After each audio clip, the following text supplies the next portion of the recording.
everybody! Good morning! So today guys is papagitasin ko muna si Papa dahil gising na siya ngayon at morning person kami ngayon ni Papa.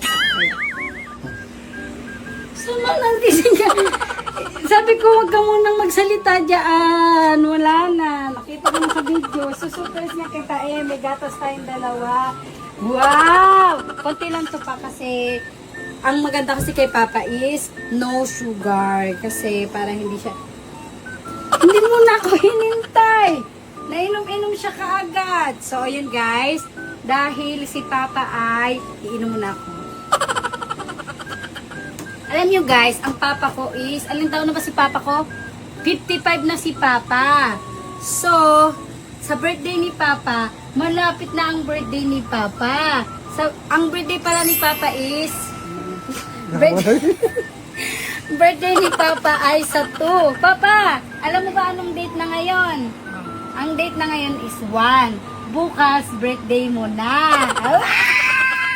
Kaya si Papa bukas is, birthday ni Papa bukas, plus sahod pa ni Papa. Wow! Ang dami naman pakulong sa birthday ni Papa. Parang hindi ka masaya sa sahod mo pa. Pa, napapasaya ka. Birthday ng Papa ko bukas. So, tatanungin ko siya kung anong gusto niyang regalo. Anong gusto mong regalo pa? Anong gusto mong regalo sa akin? Gusto mo ba ng gold?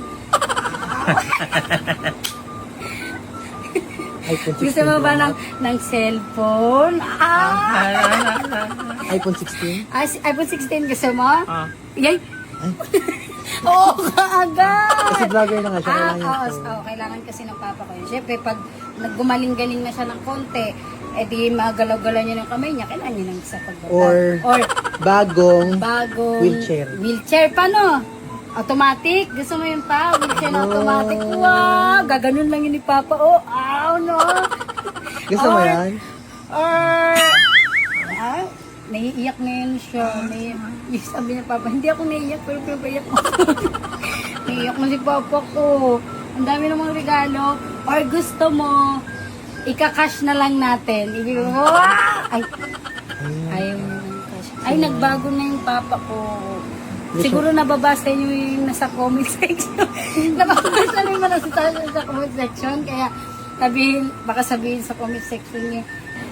So guys, isasama namin kayo sa birthday ng Papa ko. As always naman, lagi naman kayo naandoon. Saan kami magpunta ni Papa, papansin kayo lahat Inawa yung mga So, ayun lang guys. At magano muna kami dito ni Papa. Mag-iisip ako kung anong pwede kong irigalo kay Papa ko.